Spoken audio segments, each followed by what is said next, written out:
Evet, yeni bir Farming Simulator yayınından herkese tekrar selamlar. Bugün yine kaldığımız yerden devam edeceğiz. Farming Simulator serisine birazcık ara vermiştik. Artık bu bölümle birlikte yine devam etmiş olacağız. Şimdi nerede kaldık, ne yapıyorduk hiç hatırlamıyorum. Şöyle bir bakalım. Devam eden bir işimiz yokmuş, aktif bir işimiz. Hemen şöyle güzel işlerden, karlı işlerden neler var? Ne işiymiş bu? Buğday hasatı diyor. 33 nolu tarla, biraz yağmur yumru bir şey. Başka neler var? Serpme işi var. Tarladaki yabani otları herbisit. Kürt falan. Toprağı işleme var. Güzel iş. Hemen nesneyi ödünç al diyelim. Buradan. Direkt araca binelim.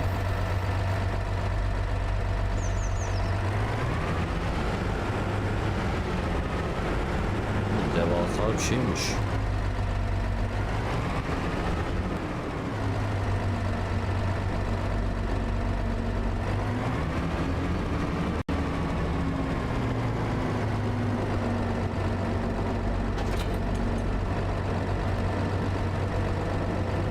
Aletli bir araç.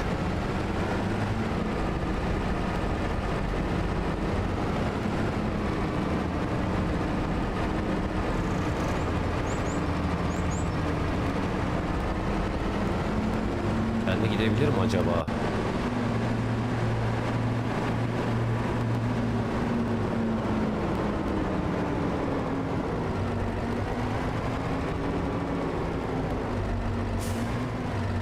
Deneyelim bakalım. Kaç nol tarlaya gidecek?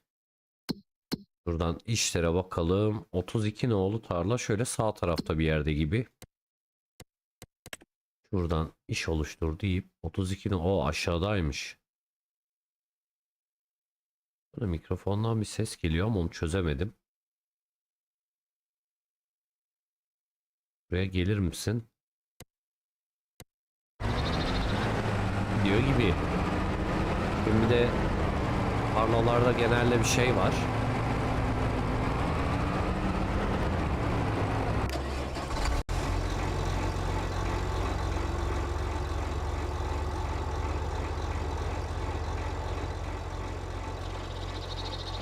Bu umarım şey değildir.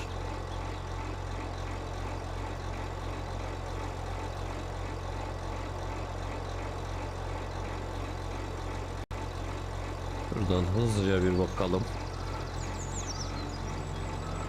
Belki kulaklığın pili mi bitiyor acaba diyeceğim. Aa evet. Kulaklığımızın pili bitiyormuş ya. Hiç buna dikkat etmedik.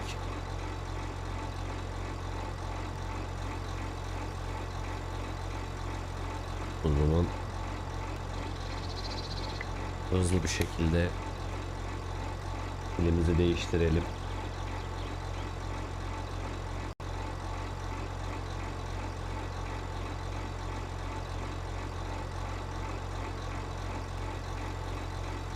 Bakalım seste bir şey var mı?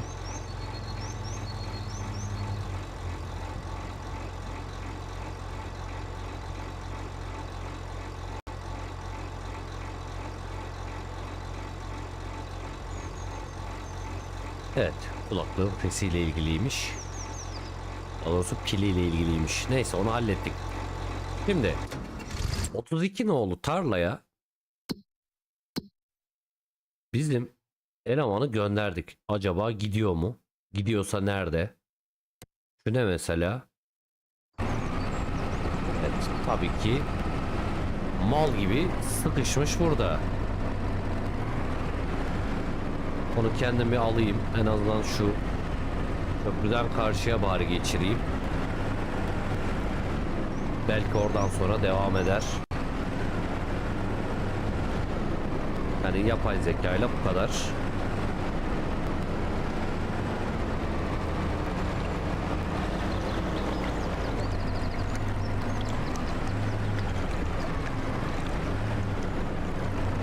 Arkada bir yer sıkışmadı değil mi? En güzeli şöyle gitmek. Tamamdır. Şu herhalde yeterli olur. Bunu tekrar buradan alıp iş oluştur diyelim. Tarla işi demeyelim de git diyelim. Muhtemelen tarlanın girişi kapalıdır. O yüzden buraya bir yere getirse bana yeter eğer giderse.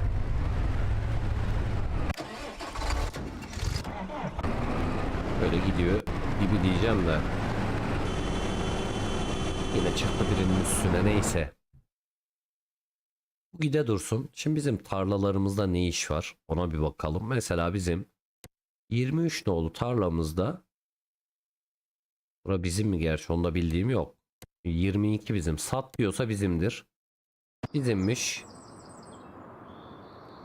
Burayı hasat etmişiz. Bir kere buradaki samanın bir toplanması lazım. Ya da balya haline getirilmesi lazım. Başka ne var? 36 bizim miydi? Satın al diyor, değilmiş. 35 bizimdi galiba. Ziyaret et diyelim. Burada çim var. Gübrelendi %0. Yalnız hasata hazır diyor. O zaman bu çimi bir hasat edelim.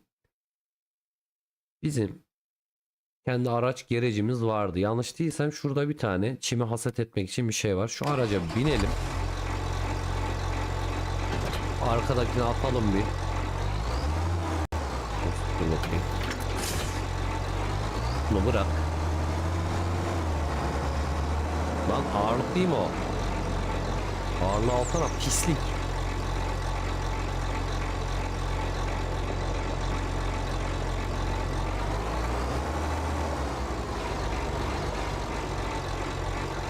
Böyle de almıyor sanki.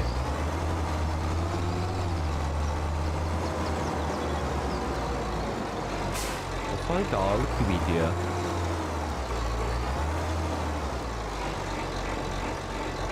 Gel bakayım, şöyle alacak mı? Aynen. Ağırlığı fırlattı gidiyor, at ağırlığı.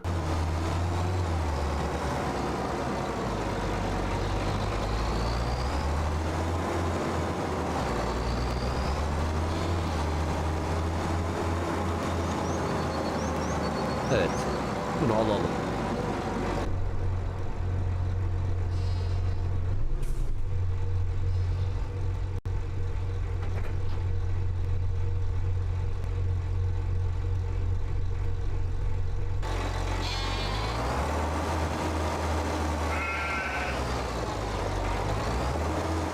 Buradan sağlam bir çıkış vardı.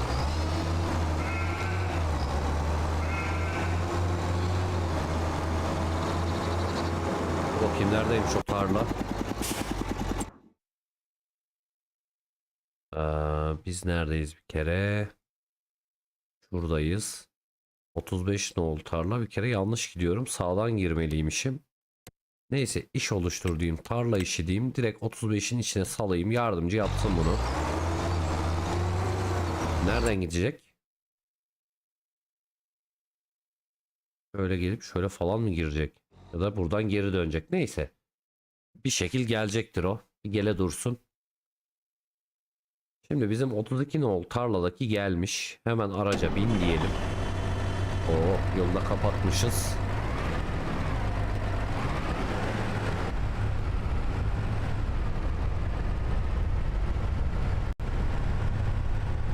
Ben buraya daha önce bir geldim mi? Sanki geldim. Kapısı açık mı, kapalı mı, onu da bildiğim yok.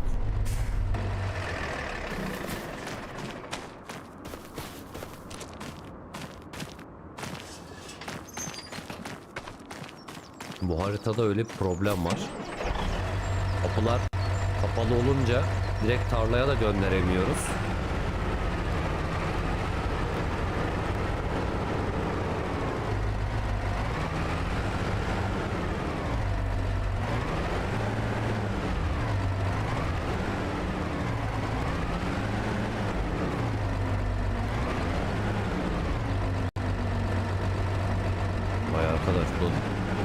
dönmüyor mübarek, hadi ya. Sarmadı mı?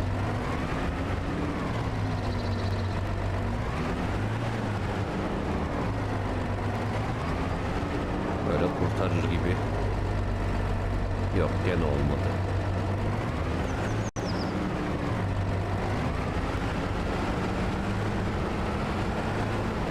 Böyle iyi. Attık yardımcıya. Toprağı işleme, 32 nolu tarla. İşimiz başladı. Bakalım nasıl yapıyormuş.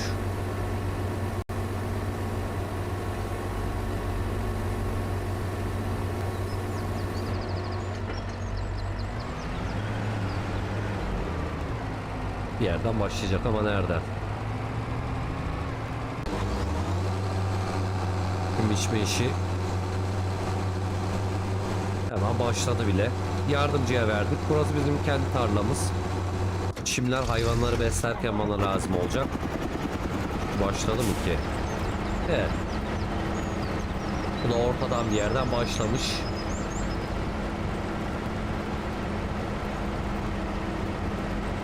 En azından işini yapıyor. Güzel, geçelim. Şimdi çim biçme işimiz yapılıyor. Burada 32 nol tarlada bir iş aldık. Toprağı işleme. Onu da yapıyoruz. Hayvanlarımız ne alemde? Onlara bir bakalım.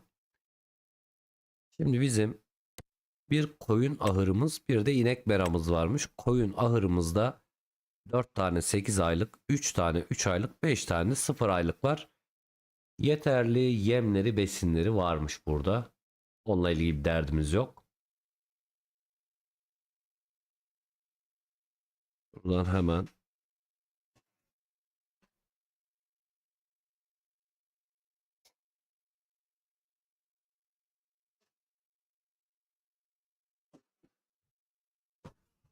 ışığımızı da bir ayarlayalım da karanlıkta kalmayalım.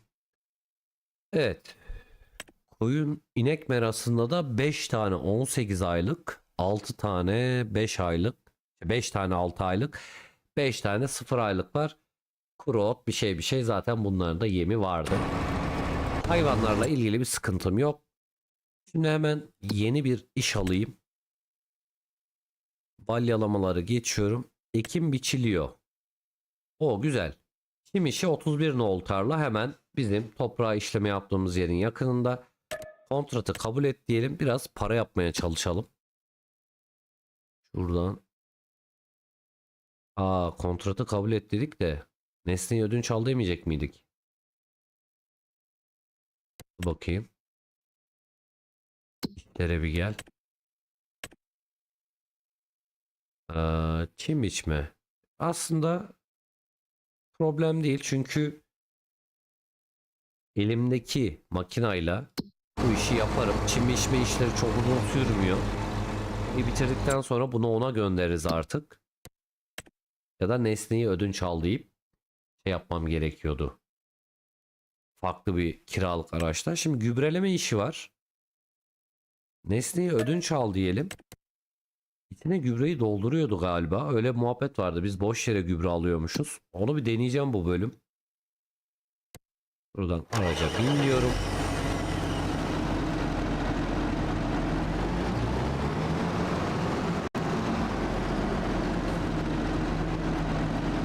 Sonra da balıklarımız ne alemde ona bakalım.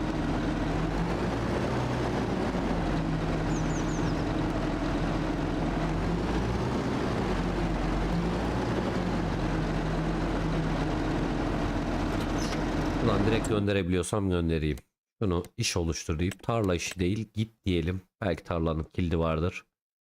15 nol tarlaya gübreleme işine bir gönderelim. Katı gübre 0 görünüyor.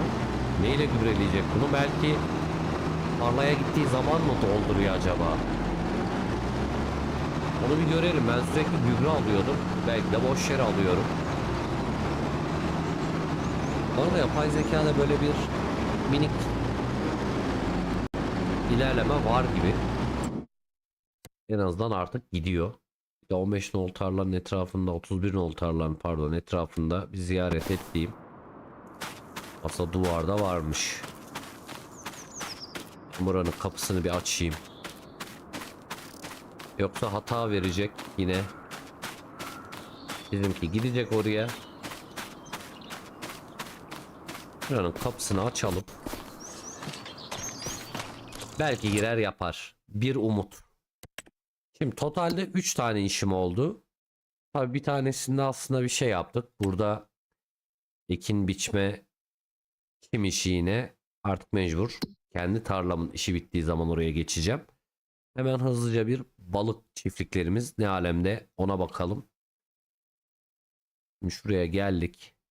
Burada bizim küçük balık yetiştirdiğimiz bir yerimiz var. Şöyle bir bakıyorum. Küçük alabalık ve somon yetiştiriyoruz. Balık gölüne yalnızca küçük alabalık bırakıyoruz ve buraya bir de balık yemi gerekli. Balık yemi fabrikasında tahminim henüz olan bir yem yoktur. Çünkü daha kanola yağının çok küçük bir bölümünü kullanmış. Soya fasulyesi de totalde 80 bin litre ama biz o kadar koymamıştık. Bakalım. Acaba balık yem fabrikamız ne alemde? Şurayı bir ziyaret et de. Yani herhangi bir yem olduğunu zannetmiyorum. Yok. Buraya gelip üretim noktasını yönet dediğimizde de yine aynı pencere açılıyor. Burada pek bir halt yok. İnek meramıza gidelim.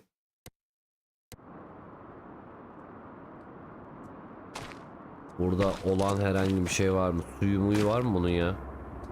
Sağlıkları %28'de. Suyumuz var. Besinimiz 7000 küsür bir şey. Buraya koymuştuk. Geçen bölümlerde şuraya bir şey dökmeye kalktık. Buradan alır mı ki diye. Onunla alakası yokmuş. Direkt balyaları şuraya koyduğumuzda zaten olay halloluyormuş. Bu arada daha biz şuradaki arpa tarlasının hasadını yapmışız ama şeyleri toplamamışız. Samanları balya haline getirmemişiz. Bizim başka bir aracımız yok mu ya? Tek bu mu var traktör niyetine? Kiralık. Bu gübrelemeye geldi galiba. Başka bir yerden geldi. Bakayım yapacak merak ettim. Yine gideyim de haşır huşur sesini dinlemeyelim. Hiç gübre almadım. İşe aldım. Nesneyi ödünç al dedim. Burada mısır tarlası galiba.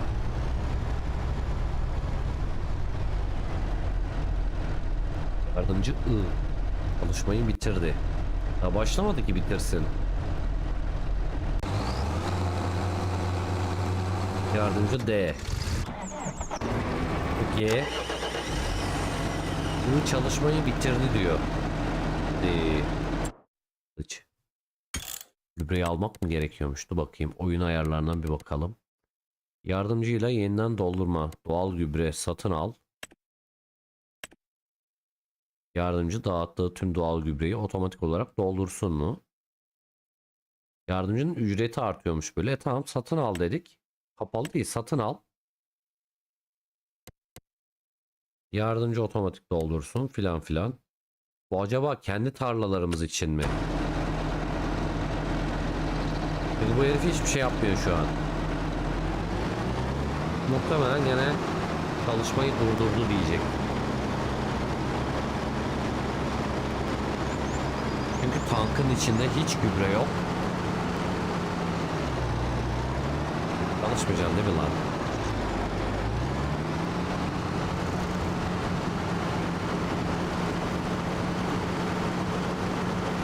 Böyle boş boş geziyor tarlanın içinde.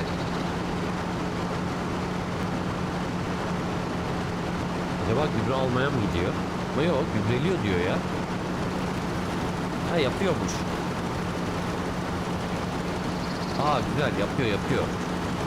Ama ücreti artıyor. Araçta herhangi bir gübre yok. %13-14 artık gidiyor demek ki yapıyor. Peki oraya nereden bakabilirim? Topraklar, ekin türleri şöyle. Bu işlendi olmaz. Gübrelendiye bakalım. Evet. Demek ki bu tür işlerde bir şey almaya gerek yok. Yardımcı otomatik olarak işte gübre ise gübre, işte herbisit ise herbisit, neyse anladığım kadarıyla onları otomatik dolduruyor. Ücreti artıyormuş, sorun değil. Gübrenin ücretini de oraya eklemiş olacak ama ekstradan bir şey almaya gerek yok. Şimdi bizim ekim biçme ekim işi tabii ki devam etmeyecek. Bunun gitmesi gerekiyor normalde. Nesneye ödünç al deseydik daha iyi olurdu. Farklı bir traktörle de orayı yapardım ama dert değil, ne yapalım. Bu arada benim başka traktörüm de yokmuş. 473.000 ve giderek azalıyor. Dolarım var. İşlerden gelecek olanlar var. Bu hayvanlara verebileceğim şurada 2 tane balyan var. O da güzel. Şurada hemen bir ağılımıza hızlı seyahat edelim. Bunların yemi bilmem nesi var mı ki? Aa bak, gün olmaya başlamış. Burada acık bir yün var. 6 litre diyor, daha yeni. Güzel. Burada ekstradan şeyler var. Besinleri ne kadar? 4400 litre. Mesela biraz alalım. Bunlar küçük balyalar. Elimizde alabiliriz. Şuraya attığımda 4500 litreye tamamlandı. Artık fazlasını bu otomatik olarak alacaktır. Şimdi süreyi bir tık hızlandıracağım. Artık Ağustos ayından biraz çıkalım. Böyle 5 yapalım, daha sonra yine biraz daha artırırız. Burada benim için önemli olan ekstra işler. Balıklardan pek bir şey bu ay en azından gelmeyecektir. Ağustos ayını atlattıktan sonra gelir. Ben tarlalarımın durumuna bir bakayım. Şurayı bir ziyaret et diyelim. 20'de arpa ekili. Biçmişiz. Sapı kalmış. 35'te çim var. Burası önemli. Hayvancılık yapıyorsak onları beslemek için sürekli kuru ot, çim vesaire bize gerekecek. O yüzden bu tarla yılın 12 ayında, totalde eğer yanlış değilsem hasat mevsimi 9 aydı çimde. Yine bir bakalım. Evet, şimdi hasat, pardon, ekim sezonu 9 ay boyunca yapılıyor. Hasat 12 ay boyunca yapılıyor. Yani o çim kısmı hayvanlarımız için bize yem sağlayacak. Bunları bu arada büyük hayvanlar için bir şeyle karıştırılıyor falan. Onlara ben de çok vakıf değilim ama bakacağız. 22'de arpa var demiştik yanlış hatırlamıyorsam. 20'de ne var? Pardon, 20'de arpa vardı galiba. O zaman 22 de benim. Bak, 22 boş. Bir kere kireç gerekiyor. Bir. Buraya ne ekeceğiz? Hala bilmiyorum. Buraya bir şey ekmem lazım. Öyle bomboş duruyor. Buğday var. Buğdayı da yine hasat etmişiz. Şimdi ben bunları hasat ettiysem bunlar benim silomda mı? Ziyaret edeyim. Aynen. 33.674 litre buğdayım. 19.000 litre civarında arpam var. Bunlar ton da olabilir. Biraz birimler sıkıntılı. Geçen bölüm şöyle güzel bir multi fruit station diye şey kurmuştuk. Modla birlikte gelen. Buradan hem satın alabiliyoruz hem malzeme satabiliyoruz. Yani sürekli olarak şeye gitmeye gerek yok. İşte mağazaya gidip oradan eşya alayım veya mağaza değil de şeyler vardı. Dur, onu bulacağım. Şurada mıydı? Değil. Şu arada bir yerde, neydi o? Ambar. Ambardan da farklı şeyler alınabiliyor. Bizim buradaki Multi Fruit Station modu sayesinde, neredeydi o? Araca geçme bir. Şu. Multi Purpose Buying Station diyor. Aynı işte. Yani istediğimiz birçok şeyi burada alıp satabiliyoruz. Mağazaya gitmeye gerek kalmıyor. Biraz daha pratik oluyor. Fiyatlar da galiba oraya göre daha iyi, hem alım hem satımda. Kalas, uzun kalas, prefabrik duvar vesaire vesaire. birçok şeyi burada alabiliriz. Hem alım hem satım yapabiliyoruz. Daha önce bizim güzel seralarımız vardı. Bu bölümde sera yerine hayvancılığa ağırlık verdik. Ve özellikle balıkçılık. Yani bir balıkçı kasabasındayız. Balık işimizi tabii ki büyüteceğiz. Şurada güzel bir hemen artık nehir mi deniz mi ne zıkkımsa. Buradan herhalde denize açılıyordur. Sanki bir İngiliz kasabası. Şurada balık yemi fabrikamız var. Bu da bizim. Burada tekne mağazasına gittiğimizde şöyle yük gemisi alıp açıkta, yani kıyıda değil daha açıkta platformlar kurarak yine balık yetiştirmeyi sağlıyordu. Daha biz o işe giremedik. Biz biraz daha küçük böyle bir yerde ziyaret et diyelim direkt. Henüz olmuş bir balığımız yok. Küçük somon, alabalık. Peki satarım. Buraya sadece alabalık koyabiliyorum. Eğer yanlış hatırlamıyorsam olan bir da yok gibi. Şöyle yönet diyelim. Şimdi buraya sadece alabalık konabiliyor. Eğer yem koyarsam şunu da aktif hale getirebilirim. Şuradan etkinleştir derim. Normal şartlarda 12 küçük alabalığa, o biraz önceki çiftlikte yetişen balıkları alıp gölete attığımızda totalde 12'ye 8 tane büyük alabalık veriyor bize. Onları da götürüp biraz önce gösterdiğim balık yemi fabrikasının orada hal var. Orada satabiliyoruz. Daha epeyce bir yolumuz var. Yani totalde olan sadece 78 litre. Normalde 1000 litre seralarda 1000 litre olduğu zaman bir palet ürün veriyordu. Fakat balıkta eğer yanlış değilsem 2000 litre de vermesi lazım. O yüzden bunun biraz daha yolu var. Bu arada işin biri bitmiş. Hemen bir göz atalım. Gübreleme işi bitmiş. Topla diyorum.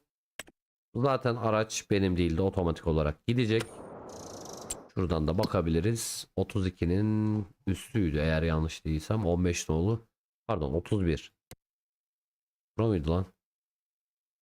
Yoksa bura çim işi miydi? 31 çim işiymiş. O zaman 15 nolu tarlaydı. Neyse onun parasını aldım. Toprağı işlemede %71 de kendi tarlamda çimle oldu. O güzel. Bayağı bir tamamlamış. Etrafını dönmüş. Hatta şuradan belki görebiliyorumdur. Artık hasatta mı görünüyordu onlar? Bunlar da değil. Yani gübrelendi de gösteriyor. Aslında şurada hasat edildi bölümünde sanki göstermesi lazım onu. Şöyle ben yine komple bir açayım, bir şeyler gösterecek mi? Yok. Bu arada kireç yine buraya da gerekiyormuş sanırım. Onu atarız. Sürüyor bir şeyler. Yani sürüldü de göstermez. Hasada hazırda göstermiyor. Hasat edildi de belki tamamı bittiğinde gösterebilir. Ama şurada gübrelendi de ne kadarının yapıldığını gösteriyordu. Şunları kapatalım. Hepsini açınca çorba oluyor. Sadece küçük bir bölüm kalmış. Bunu alıp hemen diğer işe göndereceğim.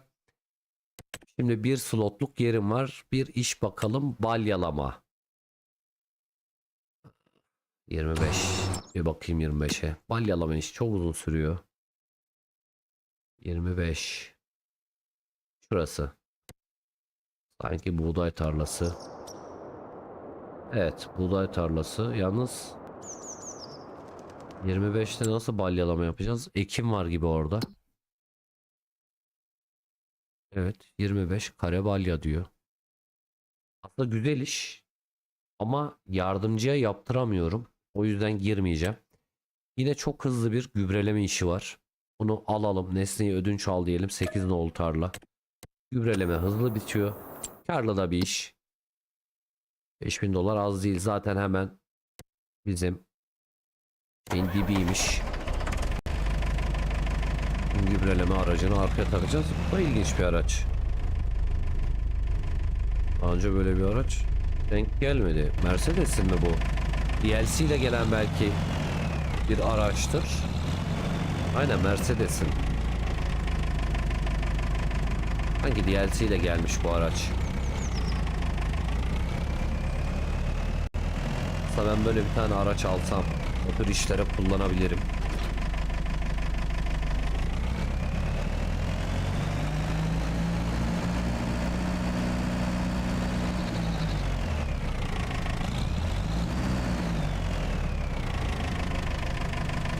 Ağırlığı da alalım. Şimdi buradan gidebiliyordu. O yüzden hiç oyalanmadan tarla işi deyip şuraya atayım. O bir gitsin, eğer giderse gidiyor. Kendim de bir gideyim. Tarlanın sağı solu kapalıysa kapısını mapsını açalım. Bir ziyaret et diyelim. Ekin türü kırmızı pancar. Evet, %50 gübrelenmiş. Buraya bir gübre daha lazım. Etrafı da bitkiyle çevrili ama bir kapısı mapsı var mı lan buranın? Yok gibi. Herhalde girer, girmezse bakarız. Şimdi yine 3 tane işim oldu. Fakat bir tanesi öyle bomboş bekliyor. Çünkü şu çim işini bekliyorum. Nesneyi ödünç al demek yerine kontratı kabul et dediğim için işi almış bulundum. Şöyle bir bakalım. Kendi tarlamın çim işi bitmek üzere. Keşke kendi tarlamızdaki işleri de ayrıca gösterse yüzde olarak. Yani ne kadar kaldığını bilirdik. Şu an yapabileceğim çok da bir iş yok. Ama bana sanki bir ekstra traktör lazım ya. Ben şu aracı aldım.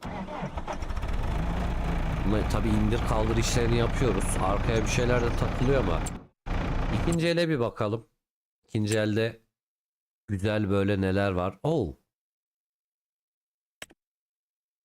Mesela şöyle tatlı bir traktör var. 116 bin dolara. Seri 8 diyor. Dodge Far'ın. Güçlü de fena değil. Seri 8 TTV. Dur bakayım. Orta boy diye geçiyor olabilir. Evet. Orta boy bir traktör. Normalde 267 bin dolar. İkinci elde bunu denk getirmişken yapıştıralım. 116 bin dolara şu traktör alınır ve bunu her türlü her yerde kullanırız. O yüzden direkt özelleştir diyeyim. Plakamız zaten sabit. Orta boy lastik diyor. Tekerlek markası fark eden bilmiyorum. Warrior dediğine şey katıyorum bana. 3000 dolar ekstra getiriyor. Ekstradan bir halt katmıyor. Sadece şuraya krom, nikel bir şey ekliyor. Kalsın boşuna 2000 dolar fazladan vermeyelim. Hemen satın al diyeyim. O önemli. Bir ekstra traktör bulunsun. Hem işe gönderirim hem kendim kullanırım. Şuradan araca bin dedik ama nerede depo? Buradan iş oluştur git diyelim. Bunu bakalım şuraya getirebilecek mi? Valla yapay zekada minik de olsa bir gelişme var. Ara yollara normalde gelmiyordu. Artık gelmeye başlamış. Tüm işi çok az kaldı. İçer döverimiz. Bu araçta bir işim yok. Toprağı işleme %89'da. Bu arada gübre işi başlamış. Demek ki tarlaya girebilmiş. Haşır haşır gübremizi atıyor. Baya da geniş bir alana serpiyor. Gübreyi artık herhalde gübrelemede gösterir.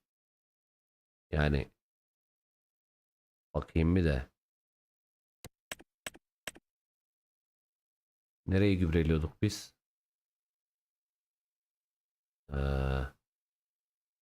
8'i. Gübrelendi de göstermiyor. Heh, şöyle gösteriyor bak, yabani otu kaldırınca. Normalde %50 gübreliymiş zaten burası. Bizim gübre attığımız yer şu orta bölüm. Artık %100 gübrelenmiş oldu. Ben hiç kendi tarlalarıma da bakmıyorum da bak %36. 36 %36 diyorum ya. 36 nol tarlada ekin türü pamuk. Pamuk mu ektim lan ben buraya? Bura benim değil ki. Bana ne el alemin tarlasından. Şurası bitsin. Ben buraya da bir gübre atmam gerekiyor gibi. Kim? Şimdi hasat ediliyor. Ben buraya bir gübre atayım. Gübre aracım var mı acaba? Neyse yoksa da atacağız. Yapacak bir şey yok. Burası bitmek üzere. Hasat edildi yazıyor ama şöyle ufacık bir yer kalmış. Şunun işi bitsin. Bunu hemen bir göndereyim. Bizim bu arada yeni traktörde gelmiş bile.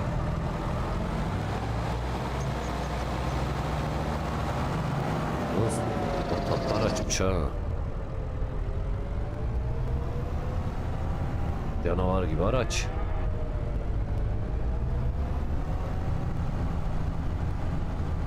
Bu kenarda dursun.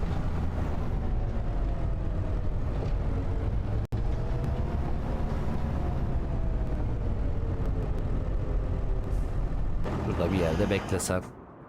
Bakayım şöyle bir. Yani ufak da değil, bayağı tatlı büyük bir araç. Hadi şu işimi bitir artık da işimize bakalım. Toprağı işleme bitiyor. Gübreleme diğer tarlada %64'te. Bu da güzel devam ediyor. Güzel, işler akıyor. Şimdi hemen yeni bir iş bakalım. Orada süre de saat 17.06. Yani şu ekim biçme işini de halledip Ağustos ayından artık yavaş yavaş çıkarız gibi.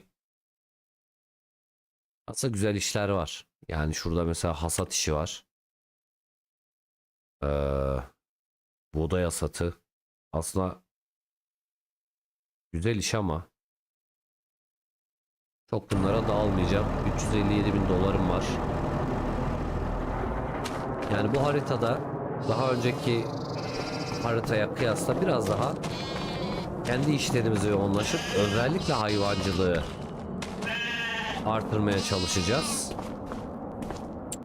Bu arada benim inek meramda yemler ne alemde?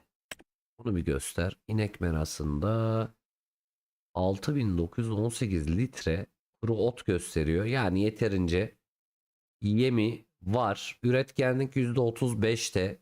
Tabii bu 18 aylıklar için. Diğerleri için de aynıymış. Demek ki değişmiyor. %89, 89 evet. Şimdi yem kapasitemiz full. Sağlık %90'da. Bunların ergenliği 3 aylıkların %37'de. Güzel.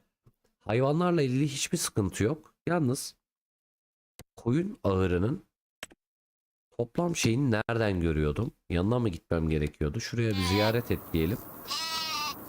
32 tane 32 hayvanlık yerim var. Bende 12 hayvan var bir kere. Bunu bir artıralım. Eğer yanlış değilsem bir daha bakayım. Hayvanlar 12'ye 32 evet. Bir kere hemen hayvan satıcısına gidelim. Yeni hayvanlar alalım. İşi büyütelim yani. Boş yere beklemenin bir anlamı yok. Burada hayvan satıcısına geldim. Menüyü açtım. Buradan koyunlar. Bu arada benim koyundan ırkı Ee, neydi lan benim koyunlar? Koyunlarımı unuttum. Benimkiler siyah galliymiş. Bunların farkı ne birbirinden onu da çok bilmiyorum ama çok da dert değil. Şuradan siyah galliden büyük hayvan alacağım. Hem çoğalsın hem de yün artsın. 8 aylıklardan şöyle 32 12 12 20 tane de alsam çoğaldıklarına ne oluyor onu da bildiğim yok ama bir 15 tane alayım ben. Satın al. Hop gitti. Şimdi normalde bizim 12 idi. 15 daha aldık. 27 oldu. Şimdi inek merasında toplam 112 ineklik yerimiz var. Bizim ineğimiz çok az bir kere. Bizde hangi inek cinsinden varmış? Önce ona bir bakayım. Bizim inek meramızda ziyaret edelim. Buradan şuradan yönete geleceğiz. Biz de Holstein mı? Hiç anlamıyorum ki bizde hangisi var.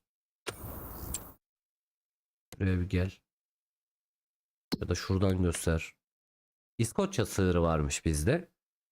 O zaman yine şuradan hayvan satıcısına gidip İskoçya sığırından bir toparlayalım biraz. İskoçya sığırı ziyaret et.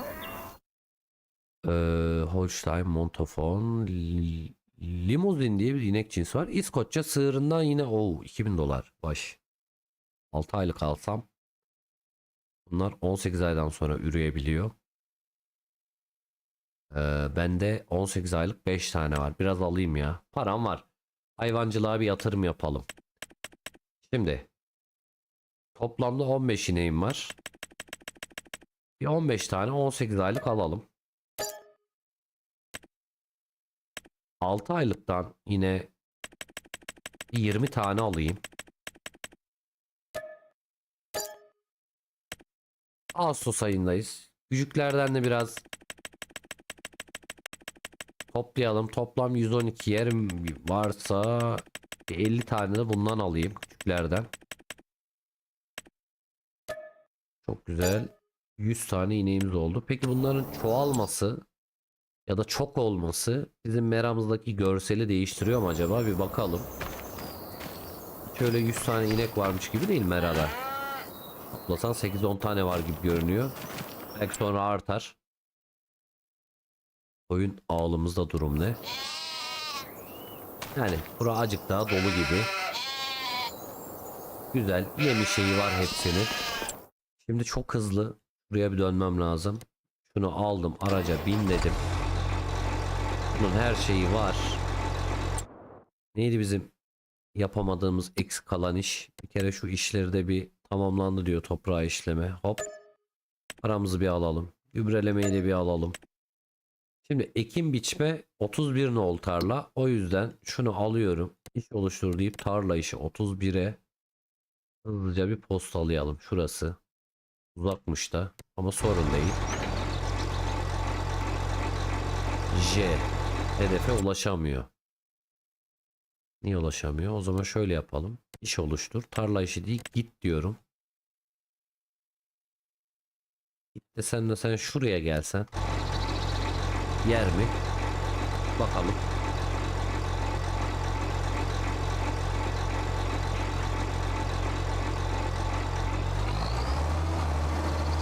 Yani engellendi dedi ama iyi gidiyor gibi.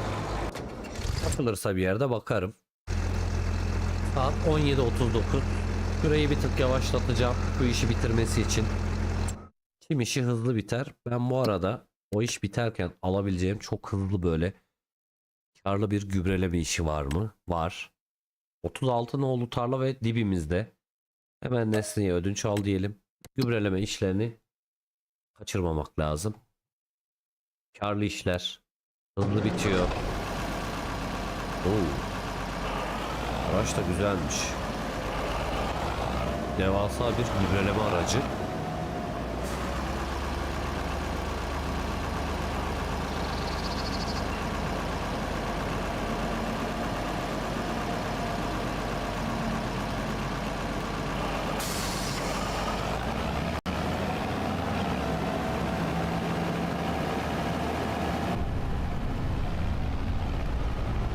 Yani traktör bir tık tırt ama gübreleme aracı güzelmiş.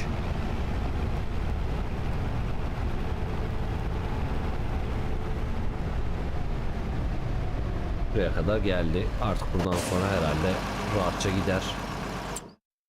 36'ya göndereceğiz bunu. Şöyle iş oluştur dedik. Tarla işi dedik.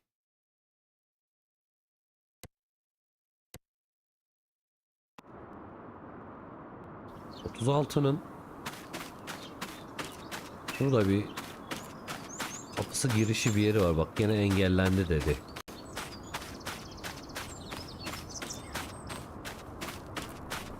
kapalı olduğu için mi yapıyor böyle? Onu bilemiyorum ama kapıyı açınca anlayacağız sanırım. Hadi bakalım, kapıyı açtık. Bak, engellenen gelmeye başladı. Şimdi şu 31 nolu tarlaya bizim biri gidiyordu sözde. Lan bu daha yeni mi gidiyor? Oo. Şöyle yandan inek meramızı da görerek gidelim. 290 bin dolara düştük ama epeyce bir hayvanımız oldu. Güzel oldu. Bunlar inşallah birbirine çarpmaz yolda.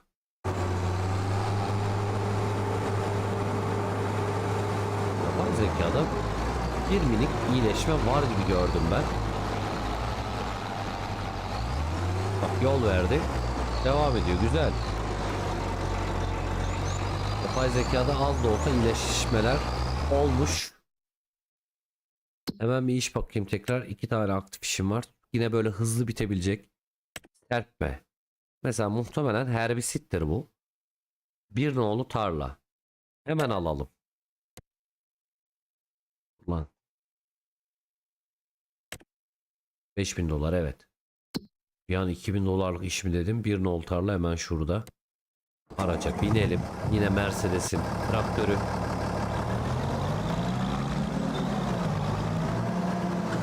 Araç gayet büyük. Serpme aracı da öyle ama tahminim tarla da baya büyük görünüyordu. Yardımcı engellendi diyor. Allah bilir nerede engellendi. Bunun ağırlığını da bakalım, bir postalayalım bir nolu tarlaya. Yardımcı engellendi dedi, kalktı. Acaba engeli aştı mı? Yine de onlara güven olmaz. Yeter bu kadar. Bir nolu tarla. İş oluştur. Tarla işi hemen şuradan alayım. Gidemeyebilir. Yine tarlanın... Lan bu da mısır tarlası mı? Gitti ortasına attı gene.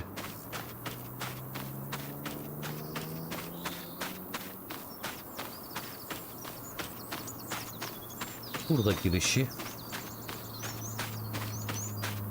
Aha, buldum. Şimdi gübreleme işine başlamış. Bu bir noluya gidiyor bak. Bak, hata az diye bak. Ya Allah kahretmesin. Nereye gidiyordu ki bu? 15'e mi?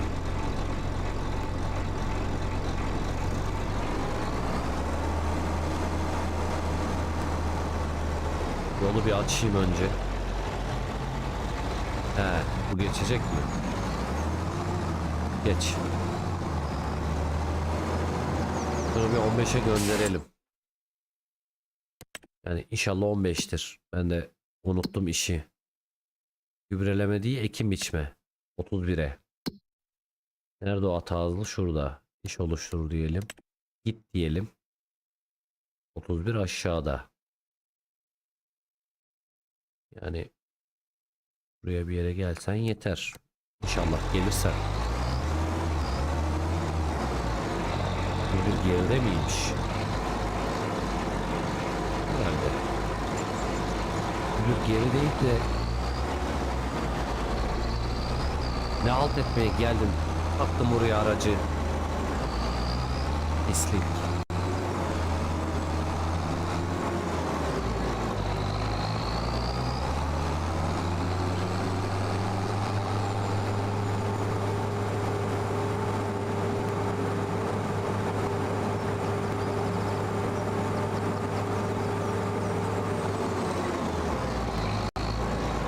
Gübreleme %19'da devam ediyor.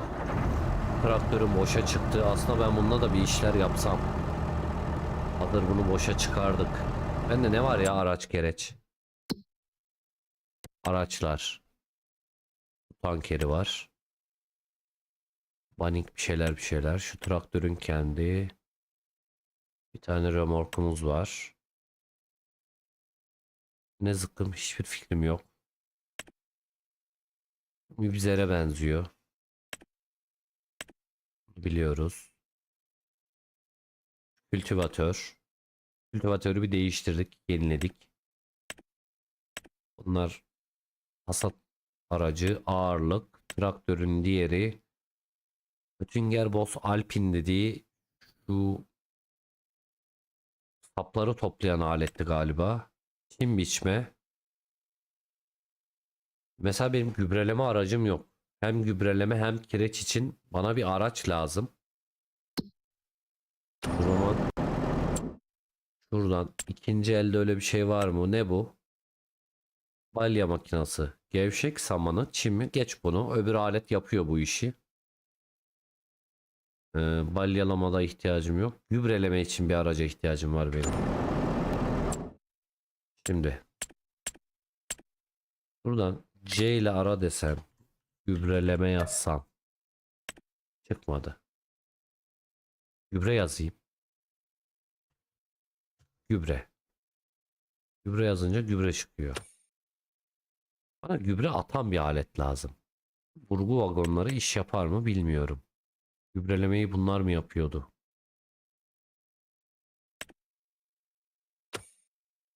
Dur bakayım, yazıyordur belki. Toprağı işleme. Tohum ekme, bak verim geliştirmededir muhtemelen. Sulama tankları, doğal gübre serpici.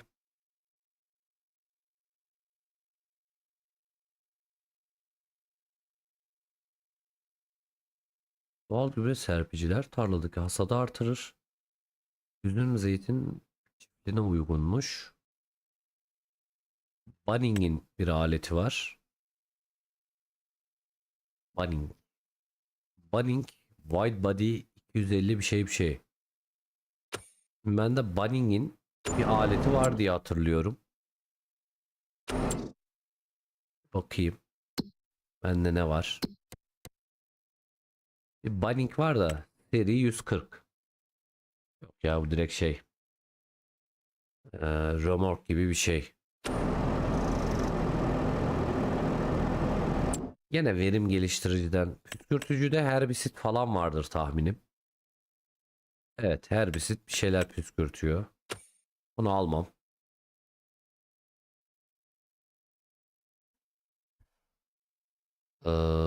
Gübre serpiciler. Direkt gübre serpici. Mesela Bredal'ı kullanıyorduk. Bredal yerine biraz daha böyle profesyonel bir şeyler olsa.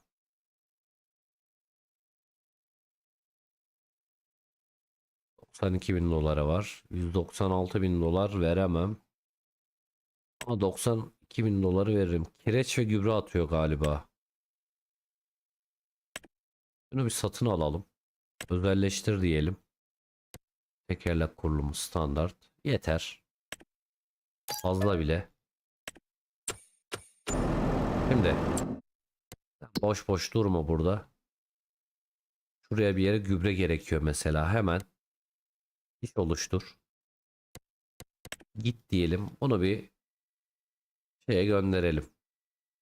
Niye görünmüyor onu anlayamadım. Satın al demedik mi? Yok, burada işte. Gidiyor mu? Nesne tarafından engellendi. Hangi nesne acaba? Bomboş yolda. Tamam, gidiyor. Şimdi yardımcı G.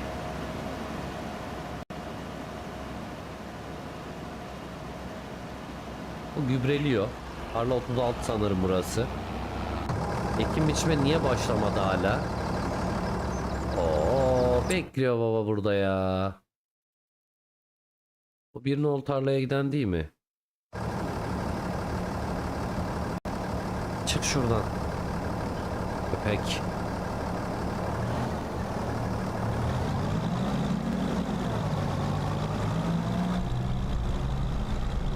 Boş boş bekliyor orada.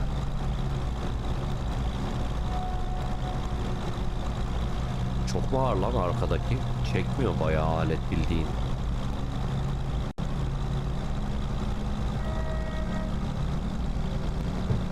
Tek yön gösteriyor. One way. Tamam. Ben bunu bir nolu tarlaya kendim götüreyim. Belli ki bu yapay zeka ile olmayacak. 17.51 Ağustos ayının artık son işlerini yapıyorum. Daha devam edebiliriz ama gece çok da iş yapmak istemiyorum. Şimdi buradan gitsem ne olur? Gider miyim? Bakayım. Giderim ya. Aracı şuradan döndürebilirsem.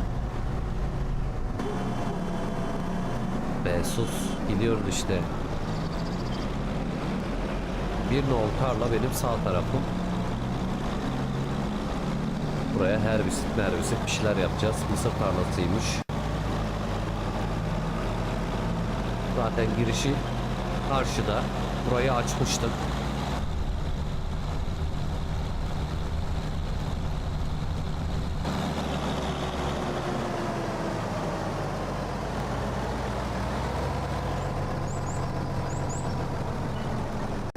Böyle girerim. Yardımcıları sürekli kontrol etmek gerekiyor. Çünkü patazlılar giremiyor bir yere. Al. Başla.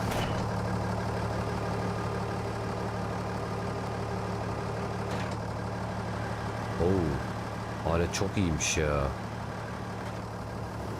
Tek seferde koca yeri bitirip gidecek.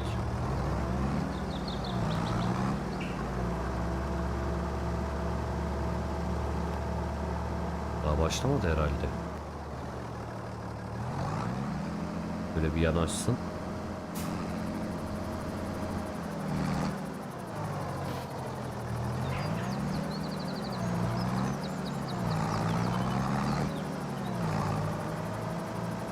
Güzel.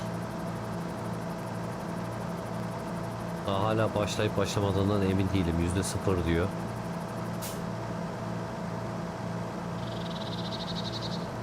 Bak konumluyorum bak. Görüyor musun? Bunlara güvenmeyeceğim. Yani Allah kahretmesin. Ya aracı sıkıştırmış oraya. Köpek.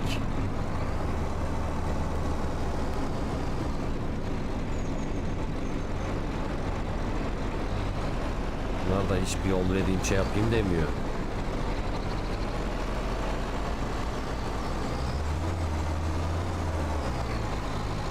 Yerine gidene kadar zaten aylar geçti. 36 mıydı? Ne zıkkımdı bu? Nerede bu? 31'e gidiyor dur. Buradan iş oluştur diyelim. Git dedik. Tarlanın da bir girişi görünmüyor. Tahminim etrafı açık. Gidiyor gibi. Serpmeci yalnız niye devam etmiyor?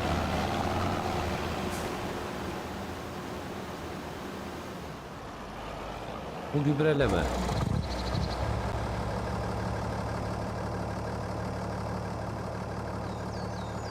Yardımcı E. Çalışmayı bitirdi. E kim? E tahminim değil. Şu.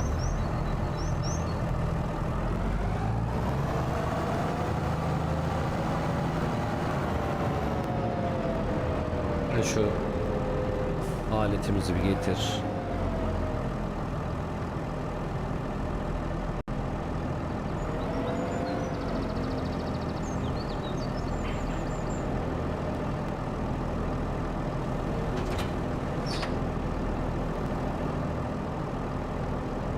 Oo, çift taraflı şey var galiba. Gel. Ama sen böyle her yerde takılırsan vallahi işimiz var ya. Oo. Buna bir iş oluştur. Git de. Şuraya getir. Sen de bir in şuradan.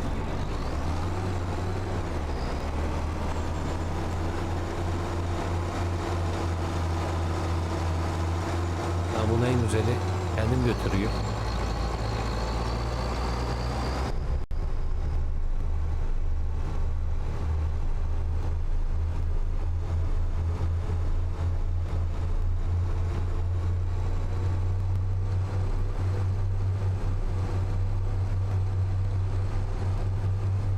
Direksiyonun ölü bölgesi mi çok fazla?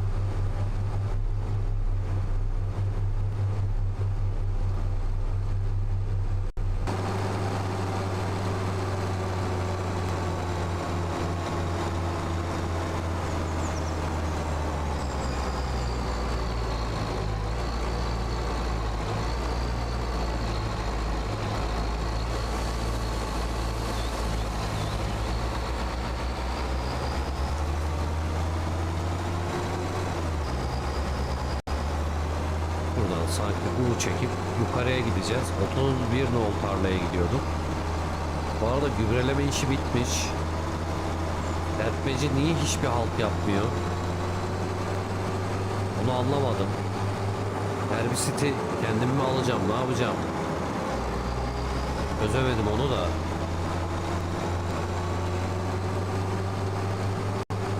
Şöyle bir ulaştırayım da. Onu da çözeceğiz. Bunun da bir direksiyon ayarını yapalım.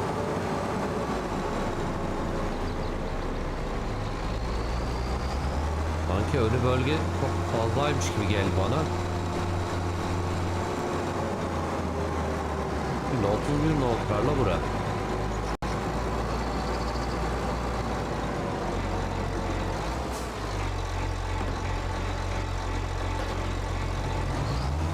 Tamam, bu başladı, geç. Hemen şu herbisidi bir çöz. Bu geliyor. Şimdi bunun işi bitti. Buradayız. Hemen iş tamamlandı diyelim. Paramızı alalım. Tabii ki traktör yok oldu gitti. Herbisitçi ne yapıyorsun acaba? Tarla işlenmeye hazır değil. Veya zaten işlenmiş. Ben yanlış tarlaya mı geldim?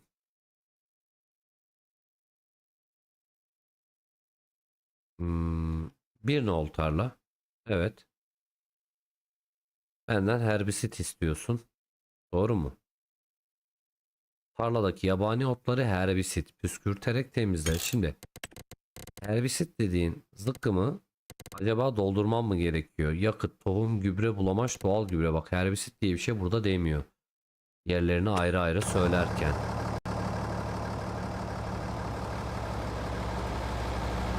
Bilemedim ki.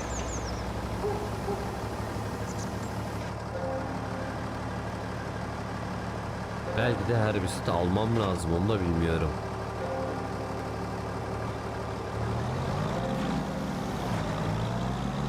Bir de herbisit alıp deneyelim ya. Yani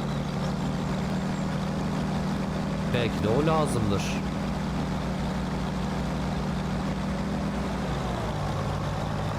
Nasıl olsa ekim biçme işini hallettim.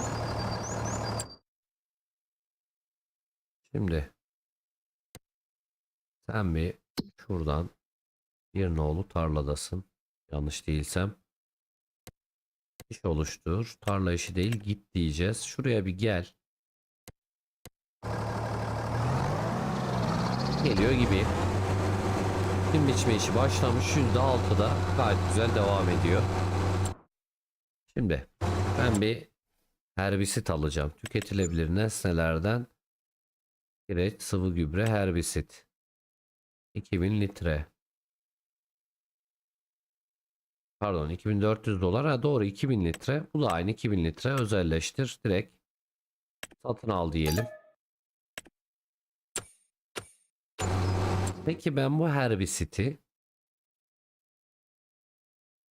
burada multi fruit dediğimiz buying station'dan, multipurpose çok amaçlı işte satın alma istasyonundan alsaydım kaça alacaktım? Palet mağazası. Herbisit burada var mı bir kere?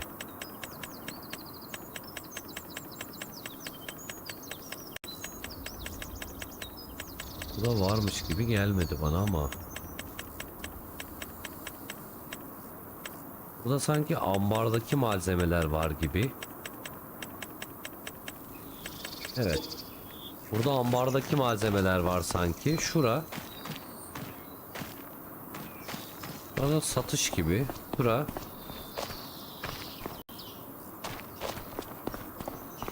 Herbisiti burada galiba araçları getirip alabilirim. Onu bir deneyeceğim. Acaba kaça alabiliyorduk? Ona bir bakacağız. Bir dursun şurada. Şimdi önünü açmış olayım.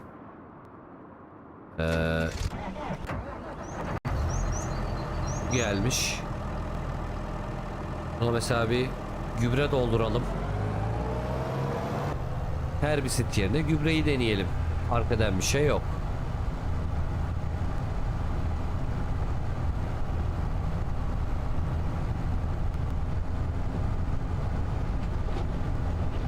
Traktör yalnız canavar gibi ha. 119 bine bunu iyi aldık. Ne mesela soldaki? Kireç mi, gübre mi? Ne bu? Dur bakayım. Herbisit 2000 litre. O aldığımız mı acaba?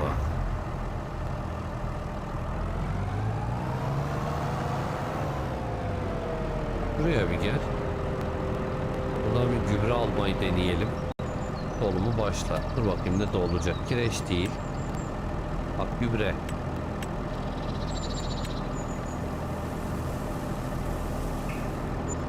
Güzel. 17.000 dolar mı vay anasını. Direkt gübreyle doldurdu ya lan. Neyse sorun değil. Yürü. Böyle çim alana bir gübreleyelim. Bu aracın bir onarıma ihtiyacı var. Boşuna ucuza vermemişlerdir.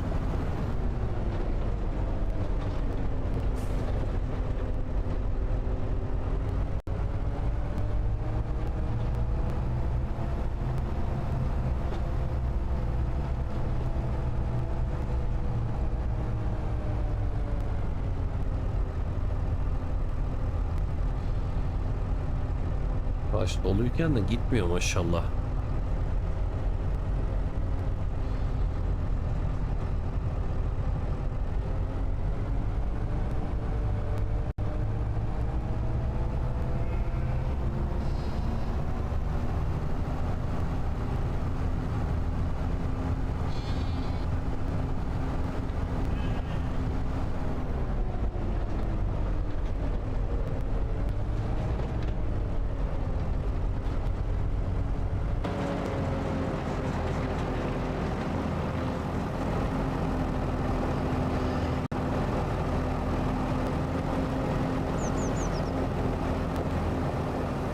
Daha zorlanıyor mu ya?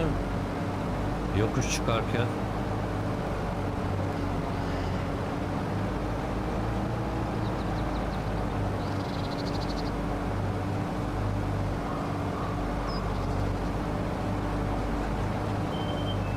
Yani o kadar da zorlanmaması lazım.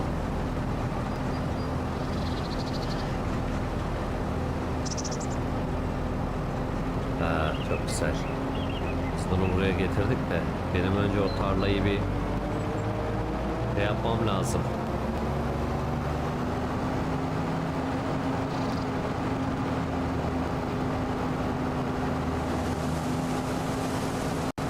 Kimleri bir toparlamam lazım önce. Bu alet burada dursun. Gübresini sonra atarız.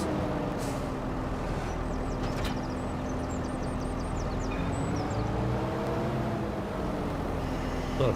Şu herbisitçi ne oldu? Ha şurada.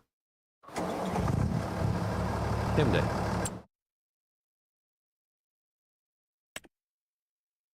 Geçilebilir nesneler.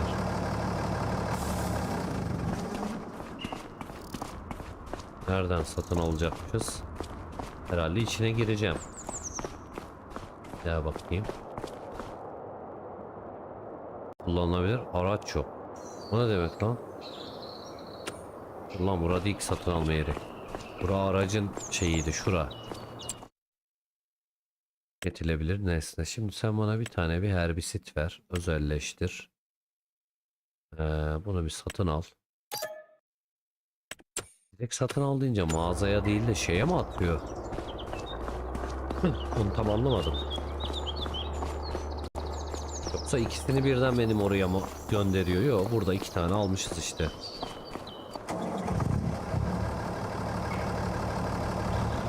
Oldukça geniş bir araç olduğu için tahminim şeyi alacaktır.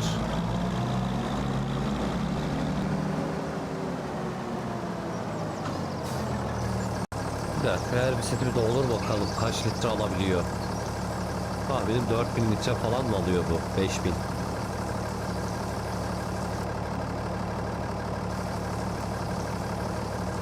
Sanki 5000 litre alıyor gibi.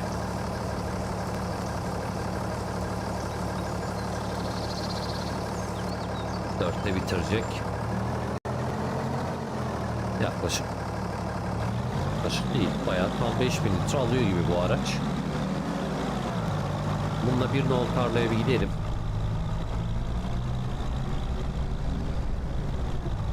Kendimi götürmeyi deneyeyim. Yoksa saçma sapan yollardan gidiyor.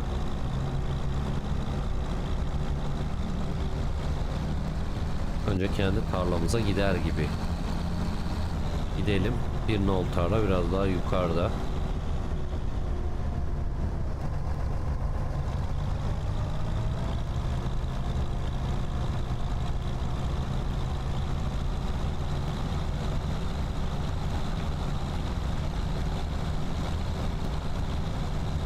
Direksiyonun hassasiyetini bir ayarlamak lazım.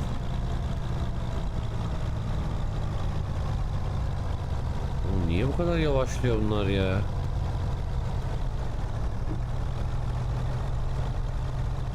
Adam yokuş burası.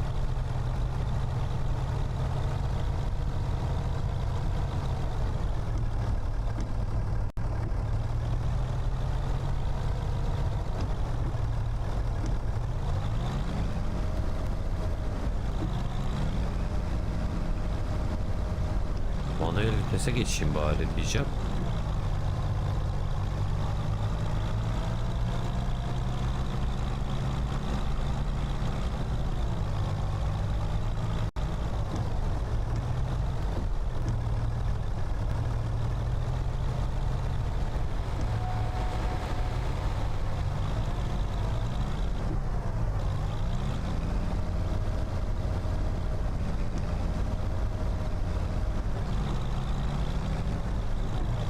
Neredeyiz? Bakın sağdan gidecek gibiyim.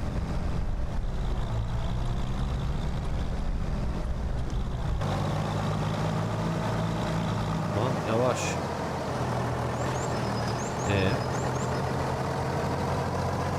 Tam yukarıdan gitmeliydim. Neyse tamam. Buradan git, sorun değil.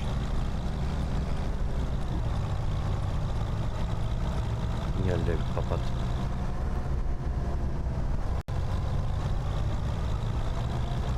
Şimdi etrafından dolaşacağım. Ya da oradan gitmem gerekiyor aynı yoldan. Allah, her bir site aldım. Daha da artık bir nol tarlada bir problem çıkarırsa işi iptal edip geçeceğim. Buradan dönüyordum herhalde.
Bunlar otomatik vites değil miydi anasını satayım? Yine manuelde takılıyordu böyle.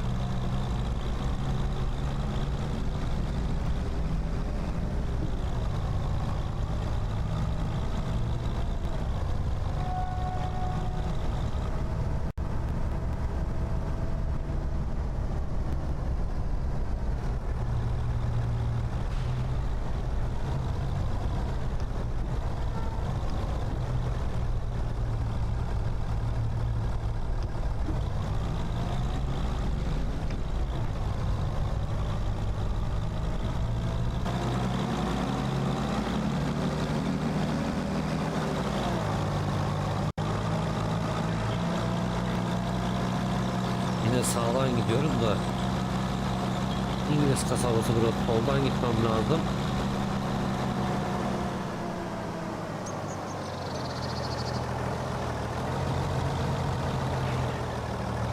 Vallahi her bir setimi aldım. Daha da artık bir şey yapmıyorsan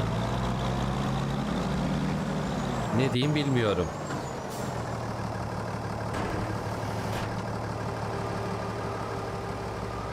Hadi bakalım. Acaba yapacak mı?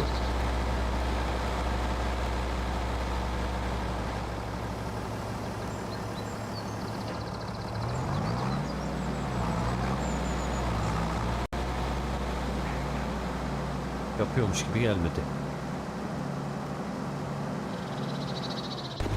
Bu içme ne alemde ya. Yani ortadan, yandan, sağdan, soldan karışık karışık gidiyor bakalım. Heh, nihayet.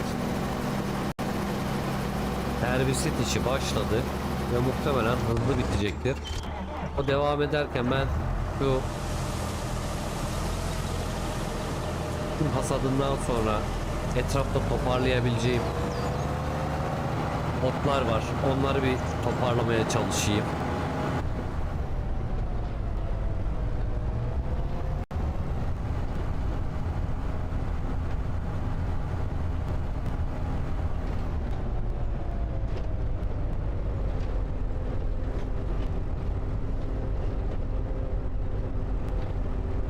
Bizim o alet neredeydi?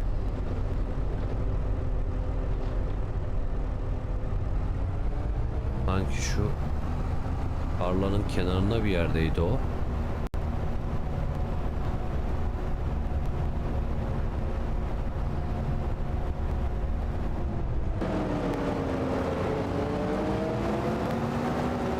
ben zaten arpa tarlasındakini de toplamamışım ki. Burayı da toparlayabilirim bu arada.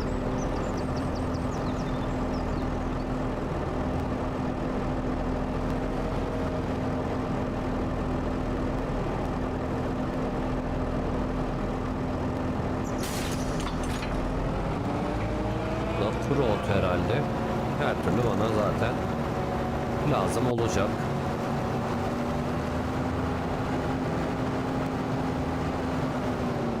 Burada öyle. Dur bakayım şurada. Bu alet nasıl çalışıyor şimdi? Biraz da doluymuş içi. Yükleme vagonı aletini çalıştır. Önce paleti bir indir. Bakalım ne kadar dolduracak. Güzel. Doldurup gidiyor. Yalnız bunda rulo yap gibi bir şey yok. Direkt boşaltma var.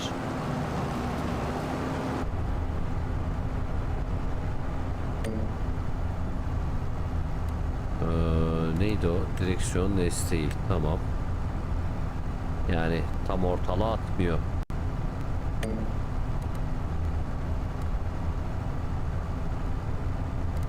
Böyle yaptığımda ne olur? Gene bir alta yaramadı. Bunları bir ayarlayamadık ya. Yan aralık. 1 metre desem. Yok.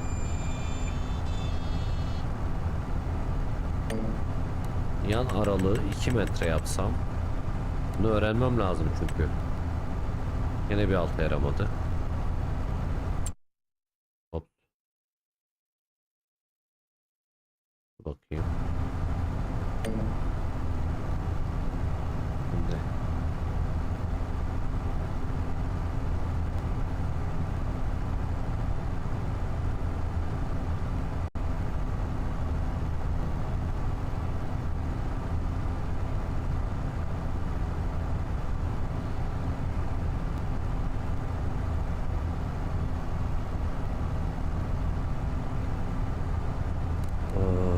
Çalışma yönü otomatik 0 derece. Ama çok önemli değil. 0 derece olsun. Şu yan aralık işini çözmem lazım ya. 4 metre desem. Eksisi var mı lan bunun?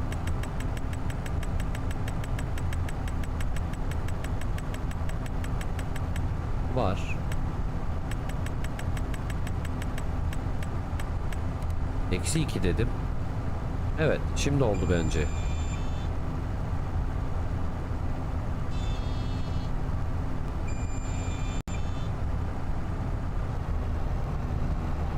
Bunun da otomatik. Şu aralığı ayarladığımda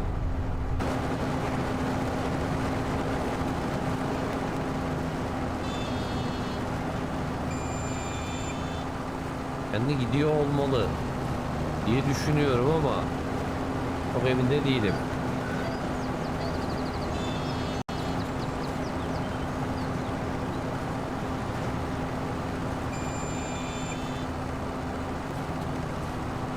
Bir daha bakayım. Yardımcı. Yok, yardımcı şey yapmıyor. Yani direksiyon desteğiyle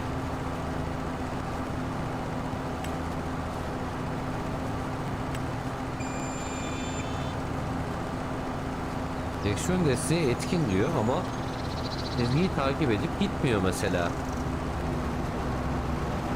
Ya da gidiyor mu bir bakayım. Ha, gidiyormuş.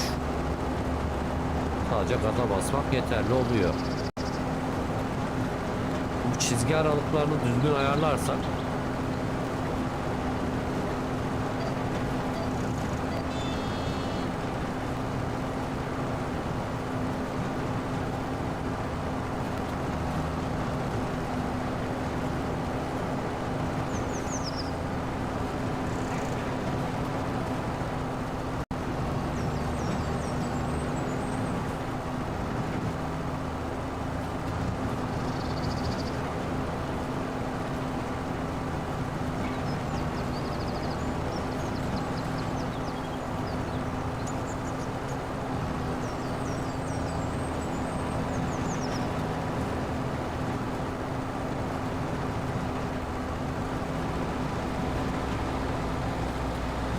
bakalım, şurayı da alalım.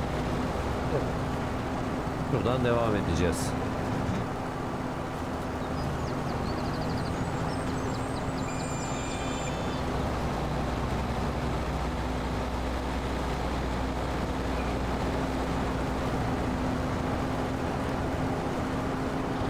%60'ı da oldu.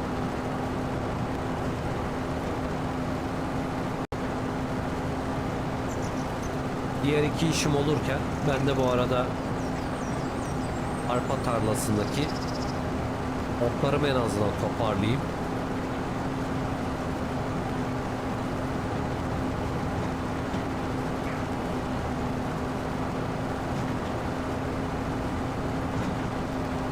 Bir tane de balyalama lazım ya.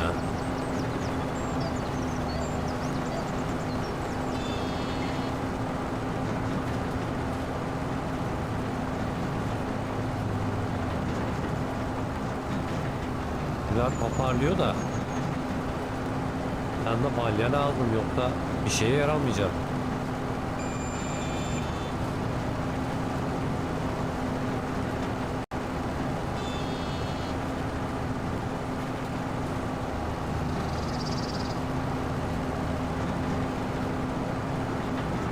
%89 zaten doldurdu.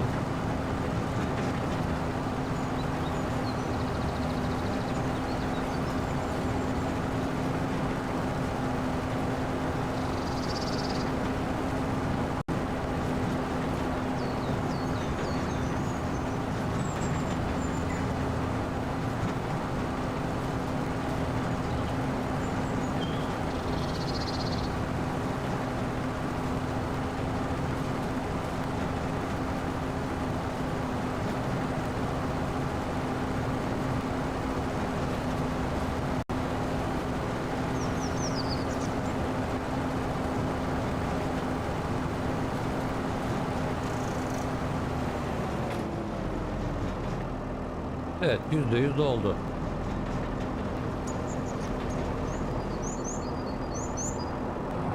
Bunu boşaltalım.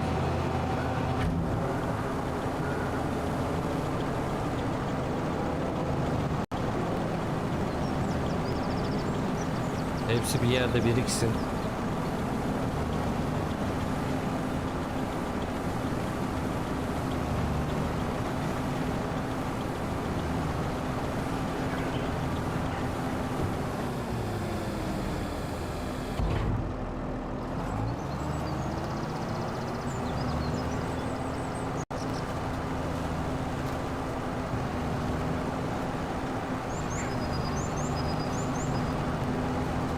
Bunlar daha sonra toplu olarak buradan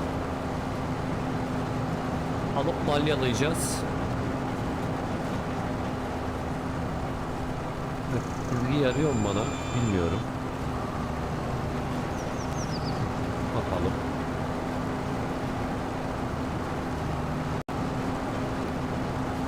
Evet, topluyor. Çizgiyi belki haşa basılı tutarak yine bir tık ayarlamak gerekebilir. Şu anda aslında diğer işlerimi bekliyorum ben. Diğer iki işimin bitmesini. Ağustos ayını böylece bitireceğiz.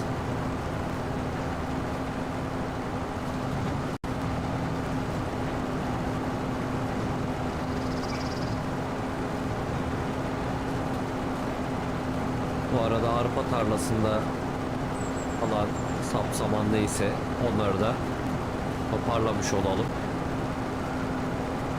Hayvanlar için yem de çıkmış olacak.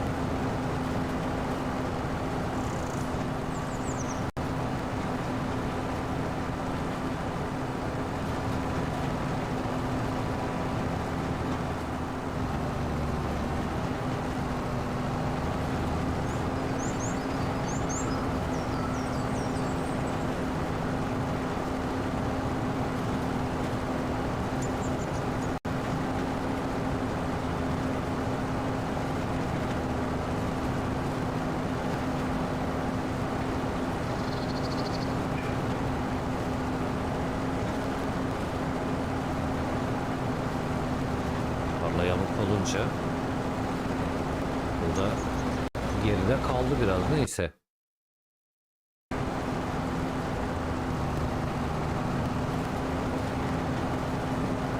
Toparlarız onu da.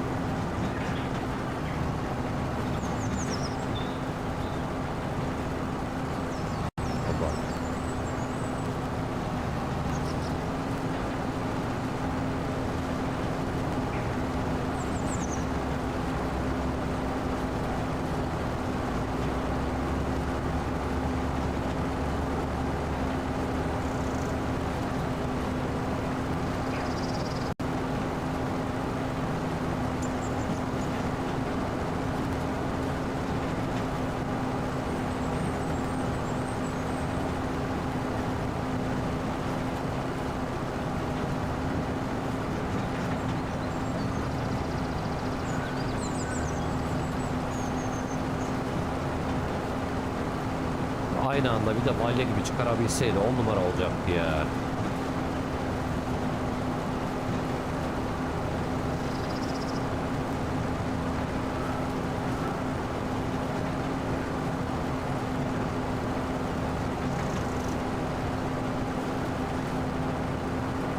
Kaldır.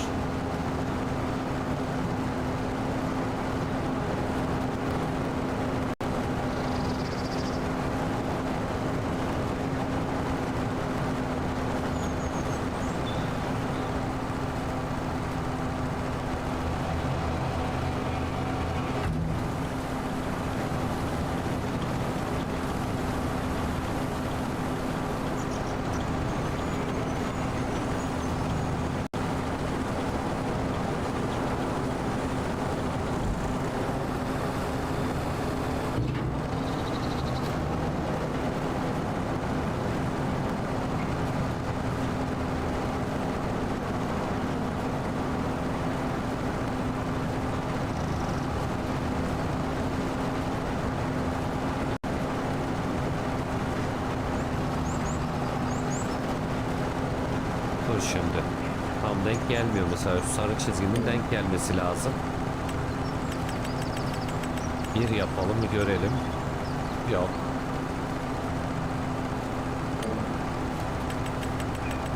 sıfırlayalım. Otomatik diyelim.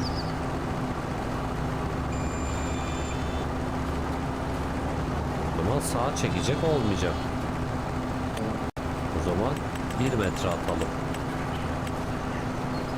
Bir tık daha 1,5 metre herhalde yeter. Evet. Direkt sarı çizgiyi getirdiğimizde direksiyona dokunmaya bile gerek kalmıyor. Kendi otomatik hattı takip ediyor.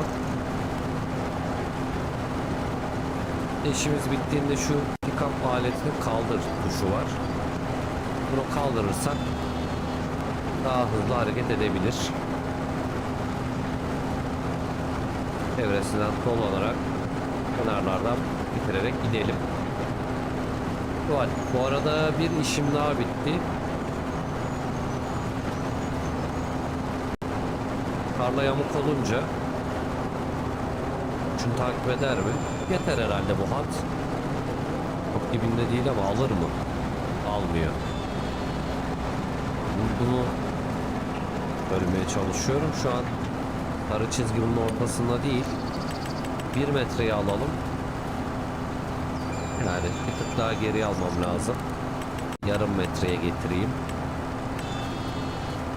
Şu an oldu. Yamuk yumuk olunca tarla. Bunu mecbur ayarlamak gerekiyor. Baba dur. Kapı aletini indirmeden gidince şeyi almıyor.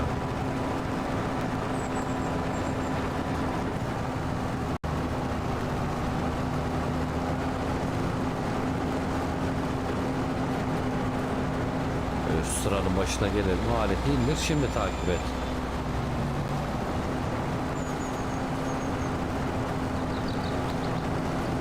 Evet.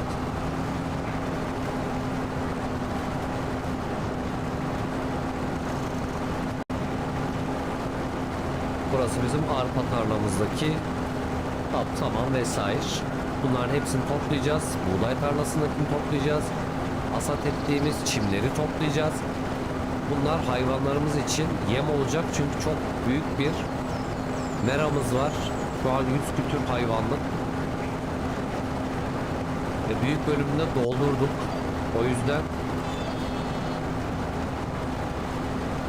yem sürekli lazım olacak. En azından kendi tarlalarından çıkan yemleri kullanayım. Burayı takip eder mi? Muhtemelen yan tarafa edecek. Çok önemli değil ama niye bunu otomatik şey yapmıyor onu anlamıyorum. Ki otomatik böyle sayıyı artırdığında bir şey değişir mi onu bir görelim. Yok.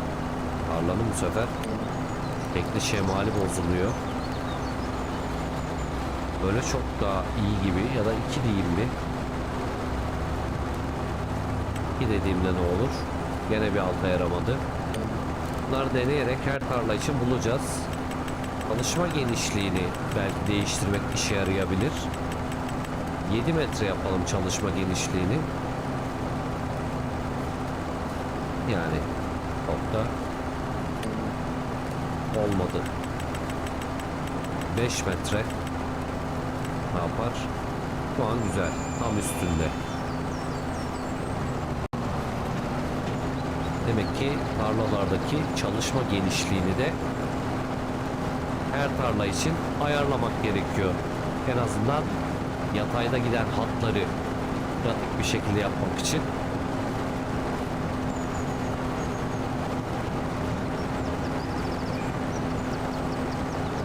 Bu arada 2 tane işim tamamlandı.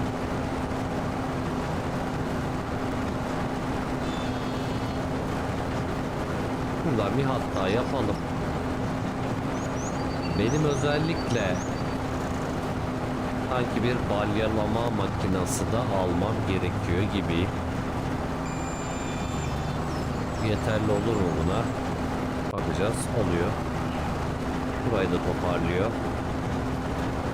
Yani bir balyalama makinesine ihtiyacım var gibi.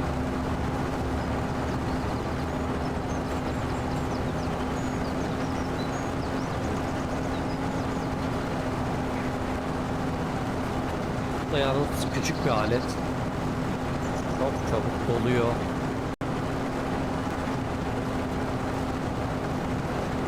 Yani öyle aman aman bu da işimi görmüyor açıkçası. Şimdi şu pick-up aletini kaldır.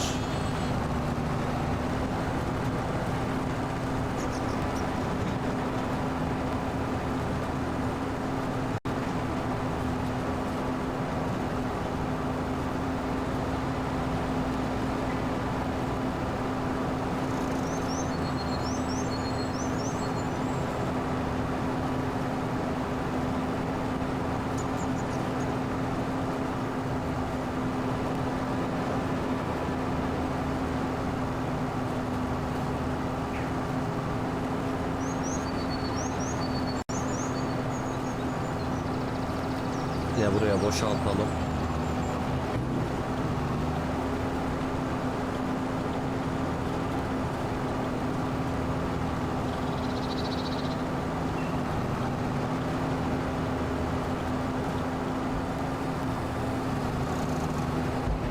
Evet, bu hızlı bir şekilde toparlamaya yarıyor ama tek başına yine bir şey ifade etmiyor. Yani yine bir balyalama aleti gerekiyor bize ki şunları en azından buraya topladıklarımızı hızlı bir şekilde alalım. Bu arada tamamlanan işlerimiz var. Onlara bir bakalım. Serpme yalnız tamamlandı da bu serpmenin içinde şeyler var. Ekim biçme kendi aletimi zaten yollamıştım. Şimdi şu serpmenin içine bir gidelim. Böyle bir problem var. Şimdi araca bin diyelim. Burada 4000 litre herbisit var içinde. Bunu bir katla.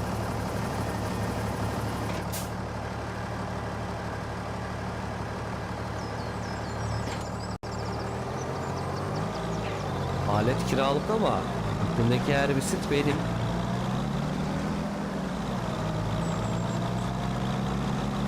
Tarladan bir çıkalım.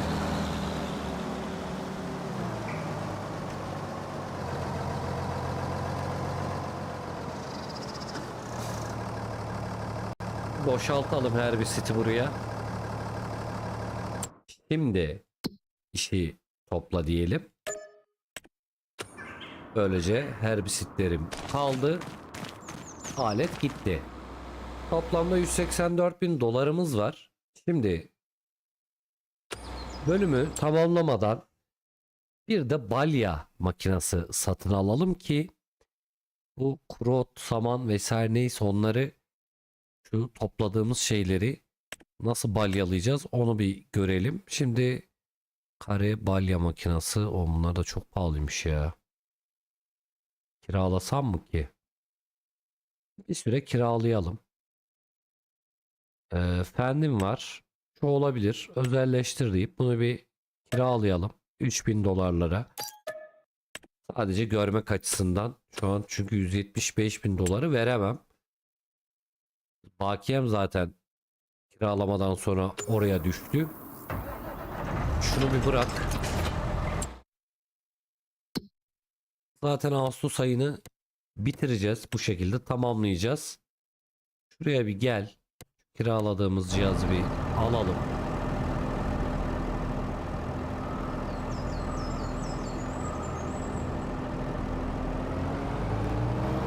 Yani her şeyi ben götüremem ki ya.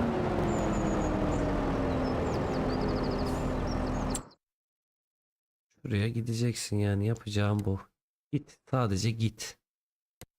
İş oluştur git. Burası. Gidiyor gibi. Şimdi şuraya bir gidelim ziyaret et diyelim. Bizim şu kiraladığımız fendim buraya gelmiş olması gerekiyor benim bildiğim. Evet. Kent burada o bizim biraz önce topladığımız arpanın sapını bilmem nesini çok hızlı bir şekilde yapacaktır.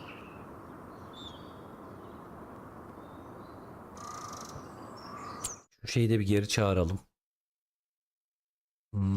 Kaç nolu tarla? 31. Araca bin. Bu benim kendi aracım. Bunu bir getireyim ben buradan. İş oluştur diyelim. Tarla işi değil, git diyelim. Yani bu zor gelir de. Hadi bakalım gelirse.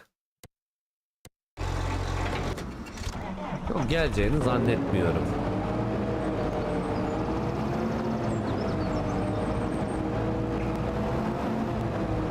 Tamam, buradan sonra ben devralayım.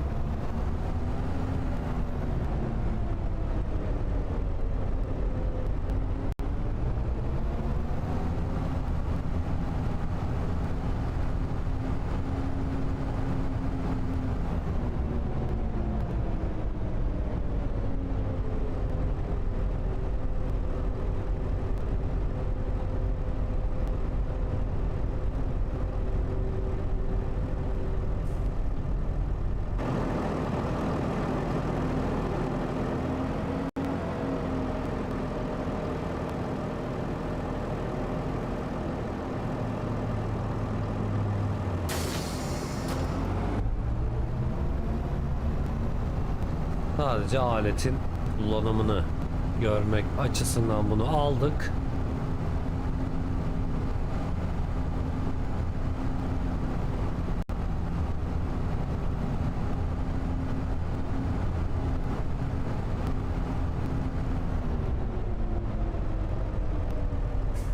Burada hemen çok kısa kontrollerdeki şeyi bir yapalım. Ee, ölü alan diyor. %14, 81. %14 biraz fazla mı?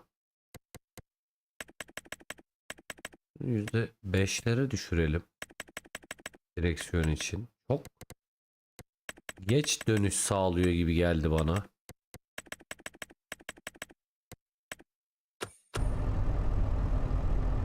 Hani şimdi daha iyi oldu ya.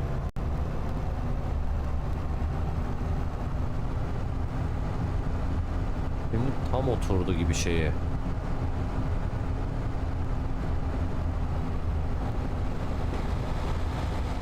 Çünkü çok geç dönüş sağlıyordu. Oradaki ölü alanı azaltmak birebir neredeyse direksiyonla uyumlu hale gelmesini sağlıyor.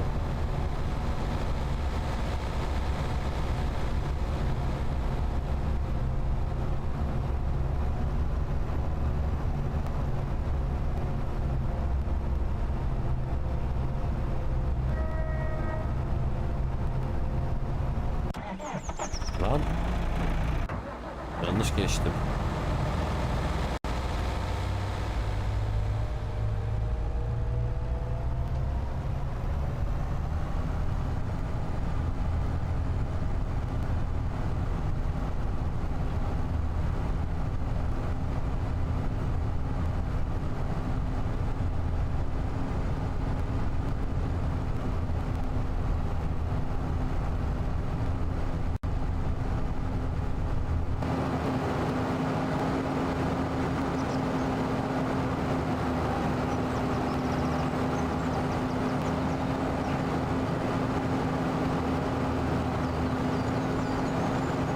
Yani yavaştan artık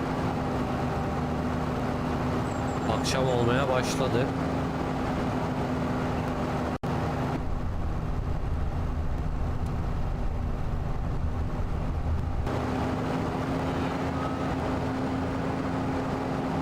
Traktör de ışıl ışıl oldu vallahi.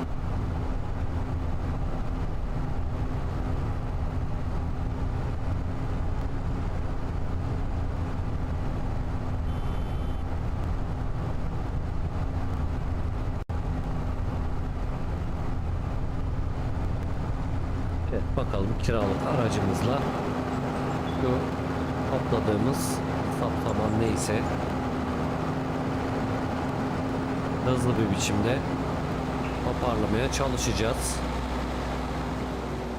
Şimdi balya boyutunu değiştir diyor. 240 santim, 180, 220.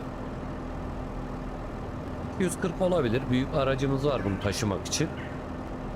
Çalıştıralım. Önce aleti açmanız gerekiyor diyor. Bunu bir indir.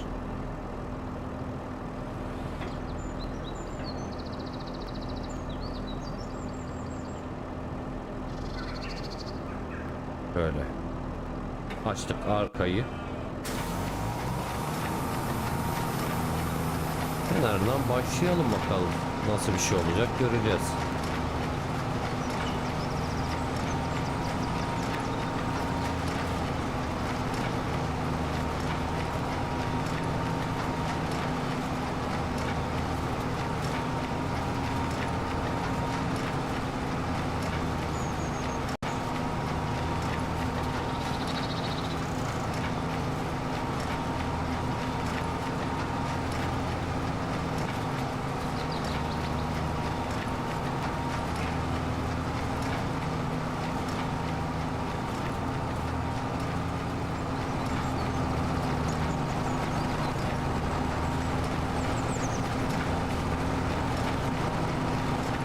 Biraz daha uzağa döksem olurmuş ama neyse.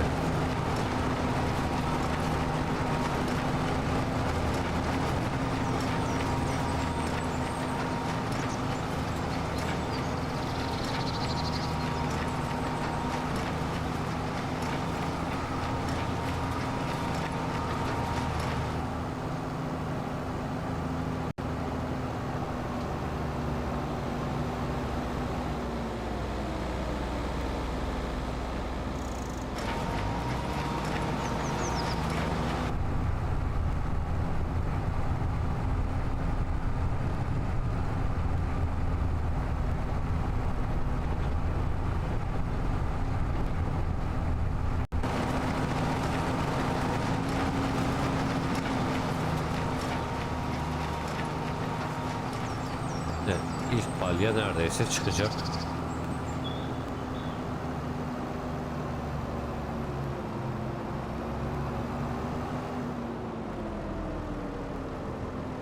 Buraya öyle bir topladık ki.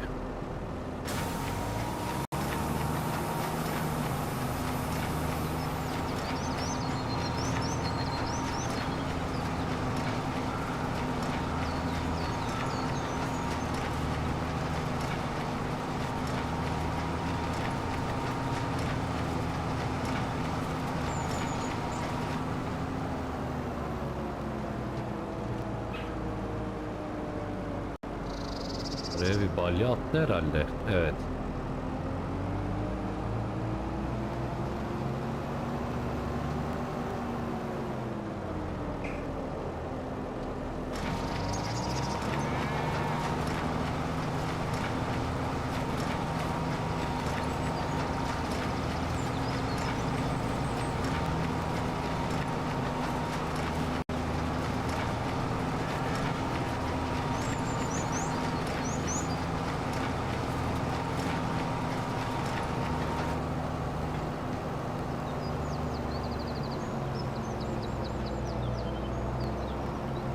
Yani bütün tarlayı dolaşmaktansa böyle bir yere toplayıp yapmak daha kolay aslında. Belki daha da üstüne gitmek lazım. Daha hızlı bir şekilde yapması için.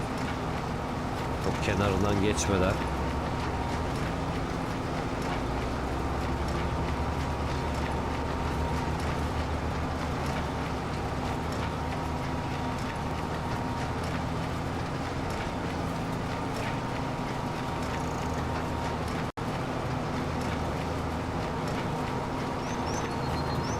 Evet, sanki daha üzerine giderek pratik bir şekilde yapıyor.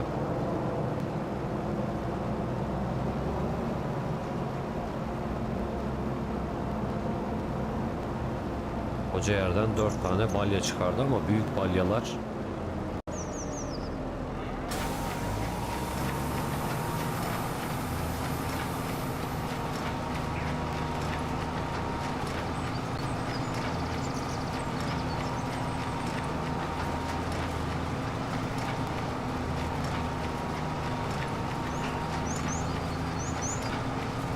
Bunun yerine ne yaparız?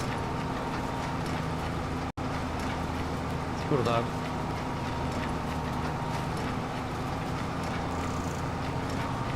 devam edip komple toplayabiliriz. Ama böyle çok daha uzun sürecektir.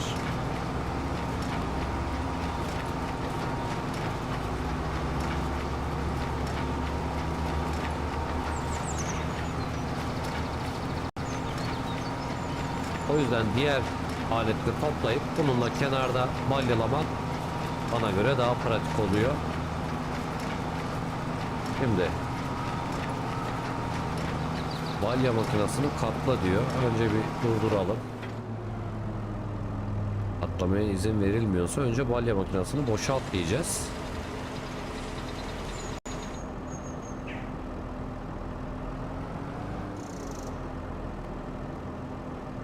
Evet. Şimdi bir tane bıraktı. Sanki şunda bir düşmesi lazım gibi. Bilemedim onu. Neyse, sorun değil. Bu arada bu sanırım gelemedi. Buradan bir çıkaralım bunu.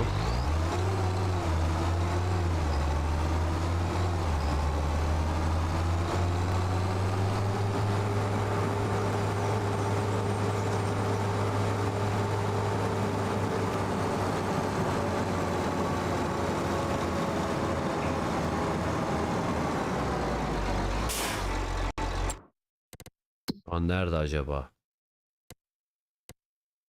İş oluştur. Git diyeceğiz. Bunu kendi tarlamızın oraya getireceğiz. Bakalım gelebilecek mi? Zannetmiyorum da.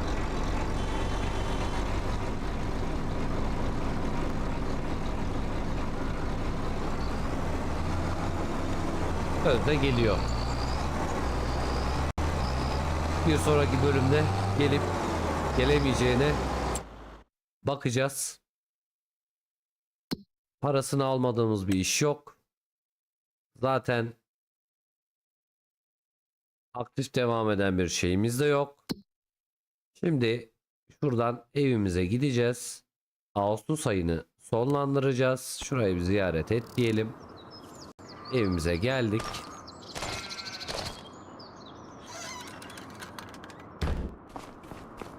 Bu arada normalde ben eve git diyordum. Bir yerden günü döndürüyordum. Acaba dede hala burada. Dede maşallah. Dedenin yeri sabit. Hiç değişmiyor. Kapıları bir açalım. Acaba günü döndürme burada nerede? Şuradaymış. Şuradan uyu deyip sabah 8'e ediyoruz. Günü döndürüp, daha doğrusu ayı döndürüp, artık bir gün bir ay şeklinde ayarlı çünkü. Bu değiştirilebiliyor. Eylül ayıyla önümüzdeki bölümde kaldığımız yerden devam edeceğiz. Bu arada neredeyiz? Eylül ayının başındayız. Yağmurlu bir Eylül sabahına uyandık. Bir sonraki bölümde yine aldığımız yerden farklı işlerle devam edeceğiz. Şuraya kendimi atayım, yağmurdan kaçayım diyecektim. Seste herhangi bir değişim olmadı. Evet. Böylece bu bölümün de sonuna geldik. Yayını takip edip destek olanlara teşekkür ediyorum. Kanala abone olur, videoları beğenir, ufak da olsa bir yorum yaparsanız memnun olurum. Üyelik sistemi açık, destek olmak isteyenler inceleyip üye olabilirler. Benden bugünlük bu kadar. Bir sonraki bölümde görüşünceye dek şimdilik hoşça kalın. Kendinize iyi bakın.